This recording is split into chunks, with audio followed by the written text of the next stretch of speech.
Hi everybody, welcome back to my YouTube channel. If you don't know who I am, my name is Ashley. I'm a professional cosplay photographer, Twitch affiliate, and TikToker. Today, we are with an amazing drag king, and I'm pretty excited for you to meet him.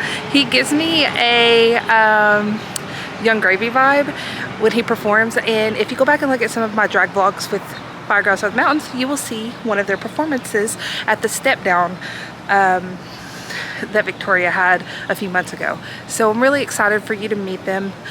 His name is Mac, and yeah. Also, happy Pride Month.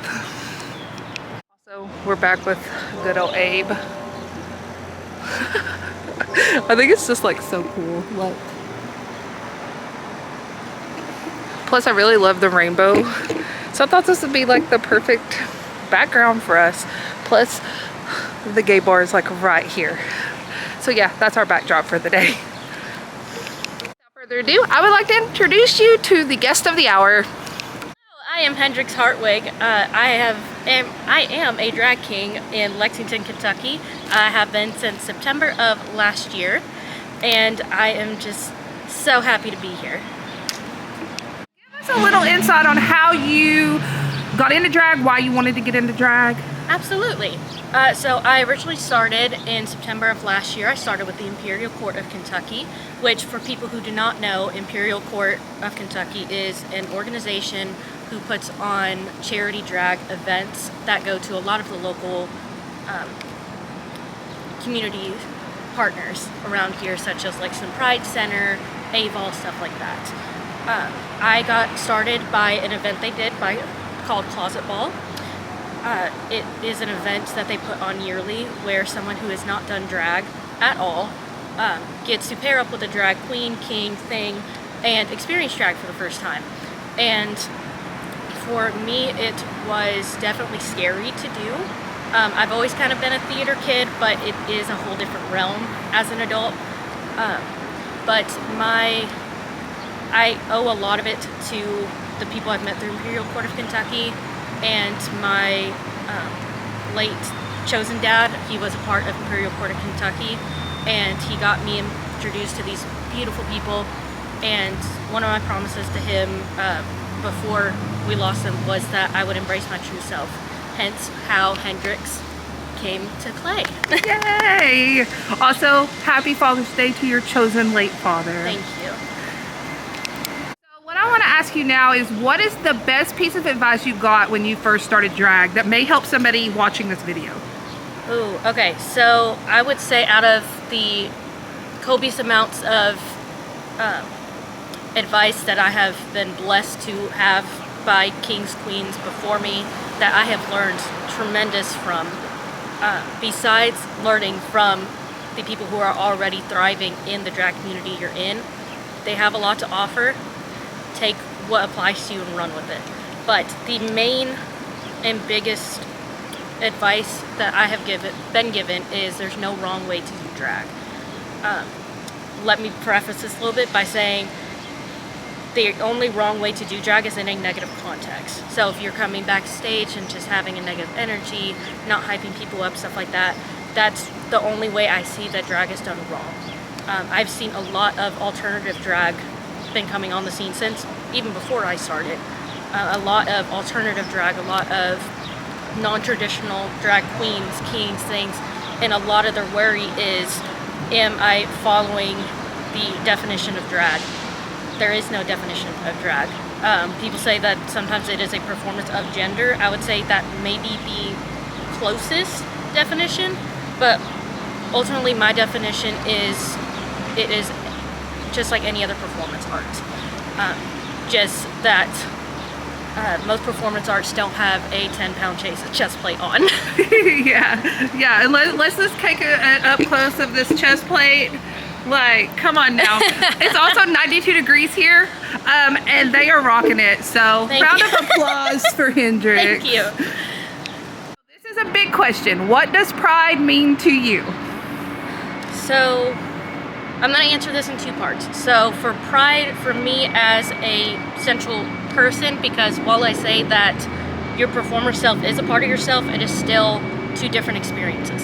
So as a person out of the non-Hendrix brain. Pride to me means somewhere that you can be yourself even if you don't truly know what yourself is yet. For me, I did not immediately identify with anything whenever I knew that I was queer. One day I came up to my mom. My mom is an absolute blessing, and she is one of probably the most supportive person in my life, especially with my queer experience. And I remember coming up to her one day and I was like, Mom, I know that I don't just like boys. And she was like, okay, cool. And I was like, do you need me to label anything? And she was like, you're my kid, that's all I need to label you as. I'm like, okay, cool. And that's kind of how I've taken life by the horns, is I don't really have to label anything. The only person that the label should matter to is yourself. So now I do label just as queer, as a drag performer, as a social worker in my community, and I identify just within the community as a whole. And I think that pride is an important way that we can all come together, and while labels are important to the individual person, and that is amazing, if you don't know exactly what you are, that's fine. You are a person, and that person, dog, cat, I have seen it all at Pride. So come out. It doesn't matter. You don't have to come out of the closet to come out to Pride. And then my second part, answering it as a performer, this is my first Pride Month as a performer. So it has, one, been surreal and such a blessing that every time I get to hit the stage, there are people that have never seen drag, have seen drag 100 times, have never seen an AFAB person doing drag, or seen a drag king for the first time. And it is just surreal for people to come up and say, you know, hey, you're my first experience seeing a drag king, and I'm so glad it was you. Whenever I did Richmond Pride, I believe it was last weekend or the weekend before, and I did the song The Village by Rebel, I believe I'm saying that correctly, and it is about the experience of coming out as trans, as a trans masked person, which is how I identify as a person who is not super big on labels. And whenever I did that song, I did it both in Moorhead and Richmond, and I'll be doing it at Lexington Pride at the end of this month. And I had quite a few young people in the queer community, or people who just came out, that came up to me and said, this is my first time seeing drag, this is my first time seeing a drag king. You know, I've never really experienced seeing a performance with a drag king. And I had some that said that they had, you know, they just were in tears with being able to see themselves represented by another AFAB person on the stage that is not a traditional drag queen, but is showing the trans experience in a way that they can identify closely with, which I think is a true treasure that I get to be a part of that.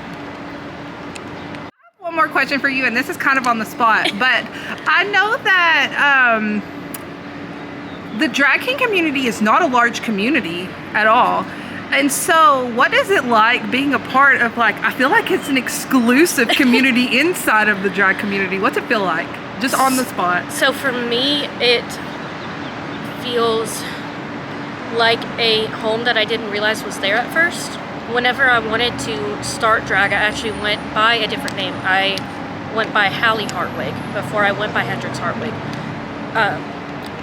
More because I was both figuring out where I wanted to land on the drag performance spectrum, but also I was afraid to explore that masculine side of drag performance. Unfortunately, there are stigmas of, you know, drag kings may not do as well as drag queens or something like that. And being able to be a person that goes out on stage and I'm like, you know what? If someone doesn't like it, that's cool. If someone sees me for this first time, maybe they're like, oh, that's what a drag king is. Cool. I am down for any experience, as long as, you know, you're not meeting me with direct hate that I cannot talk through with a person. I think it's a blessing that I get to help build the drag king community here in Lexington. I've had quite a few kings after me that have started and have said, you know, I saw you do your drag king stuff, or I saw other performers do drag king stuff, like some of the kings that came before me that I learned a lot from. And being able to be a person that says, hey, I'm a drag king, I'm in Lexington, Kentucky, you know, come fucking see me. Like, I want people to know that there's drag kings here, and that there's drag queens and traditional queens, non-traditional queens, drag things. There's people from Kentucky that have been on like Drag Latina and different shows. We are here, and our drag scene is a really, really cool place, and we want people to experience that. So being able to be a drag king in here is probably one of the coolest fucking things I've ever gotten to do, and probably will ever do. Do, since you are a daddy, flap out. I want to see that fan. Hell yeah. Before we close out this video, I want to go head to toe of this king's outfit, because it's unreal. Look at them shoes. Like, I'm gonna get closer. Don't look at my ankles. And then the nice fit pants. Look at that belt buckle. The toned chest. The nice gold. And then let's look at this makeup. This is phenomenal. Mr. Hendrix, please tell us when we will see you live next. So I have a booked show this Friday. It is called Inner Zone. For people who don't know, it is a so cool goth and emo based, alternative based show with an amazing DJ who plays some amazing music, and we also have a couple performances. We have another performer who does drag-lesque, and then I do drag and I do some burlesque-ish, depends on the number. Not to cut you off, but I saw your, because I'm friends with Nikki, and I saw your badass pictures from last burlesque show you did this week. Thank you. I'm not quite sure if it was burlesque, but it was similar. Yes. So it was a half and half, which I love to experiment with. And then I have that show, and then the following weekend I am at Lexington Pride. I will be kind of all over the place. If you are interested in coming to the 18 plus room, which is a space for people to learn correctly how to participate in kink activities, stuff like that. And then I will be running my Demos and Drag Table, which is a nonprofit organization that, small but mighty, I run here in Lexington and surrounding in central Kentucky, where I do Narcan demos in my full drag. And I'll be doing that at 11:30 in that room, and then I will be scooting over to Ballroom 1 to the Red Mile stage, and I will be performing with a set of amazing up-and-coming drag performers. And I will be doing an individual number and a group number, with a lot of them at the very end. If you want a little hint, if you like Katy Perry, you should come out for that group number. And then in July I will be in Cincinnati for the what is it called? Biscuits and Gravy show. Oh yeah, yes. I saw flash of that. Yeah. So I will be posting that soon. If you want to find out everything that I am doing, come see my smiling face, shout at me on stage, come see me outside of stage. I am no stranger to anyone who wants to come up to me while in drag. If you can follow me on Instagram at Hendrix Hartwig. That is where I post all of my shenanigans. And I hope to see you at a show soon. Also, if you follow the community board that I post random pictures of my little puppy or ugly selfies of myself, I will post all of their upcoming posters as a photo slideshow on there when the day this video uploads. And in the comments, please follow all of Hendrix's links. Everybody, again, this is Hendrix, amazing drag king here in Lexington, Kentucky. Remember, Drag is performance. Drag is for everybody. Happy Pride, we love you. If you like this video, please give it a thumbs up, like, and subscribe. If you're gonna comment, please be positive. If not, that's okay. Just get it out of the way. I'm Ashley, and we will see you in the next video. Bye. Bye.